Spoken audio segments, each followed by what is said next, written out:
आसल आ बापा मंत्रमुग्ध होती आस देखियो खाली बापा बोऊ भाई भौणी भाई भौणी बोऊ मौसी मौसा अंकल आंटी सब आसतु देखा मंत्रमुग्ध तुम बेश कौन पाइका ए बेस होमर यही क्यारेक्टर से तो भूत केते क्यूट भूत ना किए गुलगलिया भूत अच्छा ये धड़ा तुम भूत मैंने धड़ा ड्रेस कौन आने से टाइम जन्मर कि था जन्म कस्ट्यूम अच्छी ना कौन यहाँ समस्त व्हाइट पिंधि हाँ कस्ट्यूम आई आम भूत मैंने हाथ में सिले था भूतुणी जब ये भूत जाक गले भूतरा आम कौन बाहर ना कौन आम बाहर बोली भूत मैंने आसना ना सब आम बैचलर पार्टी आम तुमको केमितिया बर दरकार आमको माने बढ़िया गोलगालिया सुंदरिया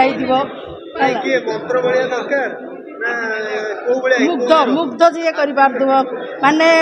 बापा माँ को भल पाई पार्थ्यो भाई भौणी भल पाई पार्थ्यो समस्त भल पाइबा दे पार्थ्यो संपर्क बांधि रही सेमितिया ही पुआ दरकार आम तुम निज मुह को निज आईन में देखिलनी ना मु थोपड़ा देखिनु केबे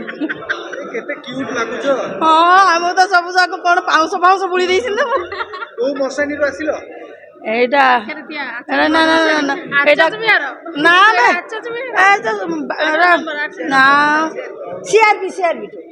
मशानी अच्छा ये मंत्रमुग्ध फिल्म रो को हीरो देहरे तुम लागियो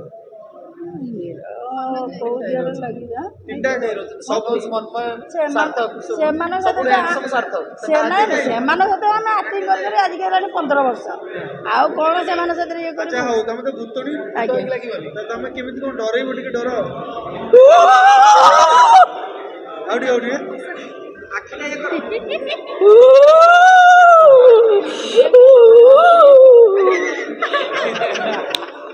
अभी आखी आखी किसी कहूँ खाली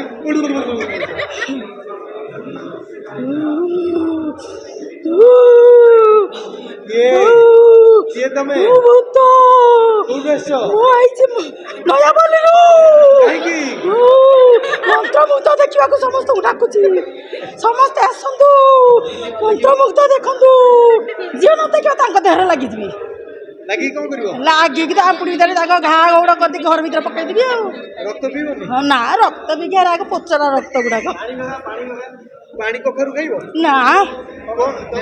मागुर माछ को लेंबू मागुर माछ को लेंबू लेंबू चढ़ेबा पे जो धुआं दियंती मुझे चुटिया खेल सारे भूत छड़ा को लंका धुआं दियंती आपको एठी भी लंका धुआं सेमती दिया खाली छिंक आउ न ता छड़ा किछि बाहरी दी दीटा गुणी आछंती लंका धुआं दबा भाई हां सेम अन्न को जोटा टिके एजेट ला से टिके छड़े पारियो न जोटा पतलाटा छुटियाटा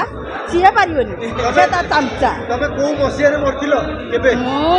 अनसत मसिया रे बात्या ए भूत मानकर जीवन काल केते वर्ष ए सारा वर्ष जीवन सारा तमरा आयुष न थाए हमर मरि गला पर आयुष न थाए भूमिका सूर्य भाई गाड़ी लागे पसंद करियो ता गिर आसे दी जण जाक दी जण